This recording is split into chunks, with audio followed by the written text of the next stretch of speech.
سئم الطبقة الحاكمة برمتها بما فيها کۆتایی شۆڕشی بعض مقتەدایی المنتمين للتيار.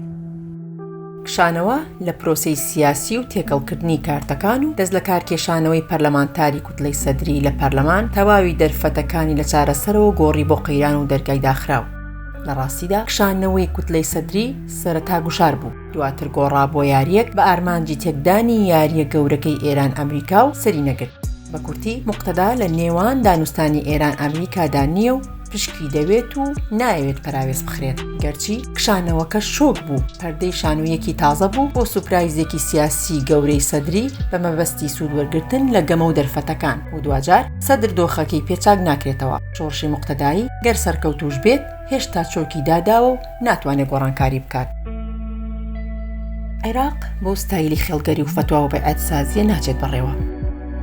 دیدی فتوایی و بەهەندگرتنی بنەما تەقلیدی و نەریتیەکان و هێزی بنەماڵی و بەیعەتی مەزهەبی ئایدۆلۆژی دینی هەرگیز ئیسلاحاتی ئابووری سیاسی و ئیداری و مەدەنی پێناکرێ و یاساکانی دامەزراوەی ناوگوتاری حکومی پێنابرێت بەڕێوە.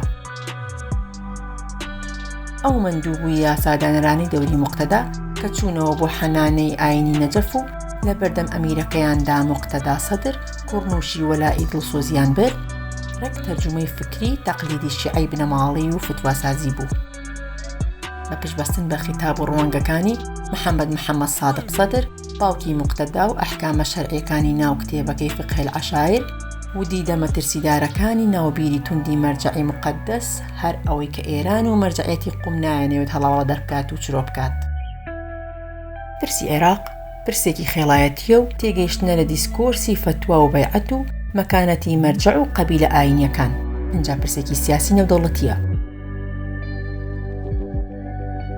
ئەوەی دەگوزارێ لە خولگەی ماڵەکەی مستەفا کازمی و دانوستانەکانی نێوان چوارچێوەی هەماهەنگی و هاوپەیمانێتی سەدر و سوننەکان و کورد هەرگیز ناتوانێت عێراق لەو چەقبەستە ڕزگار بکات. بەشێکی ئەو چەقبەست و بنبەستەش پەیوەستە بە ئەمریکا و ئیدارەی جۆ بایدنەوە کە استراتیژی عێراق بە کاوە خۆدا دەڕێژنەوە بە جۆرێک بگونجێت لەگەڵ خواستەکانیاندا یا خواستی سێکوچکەیی عەرەبی سوننی و ئیسرائیل و ئەمریکا.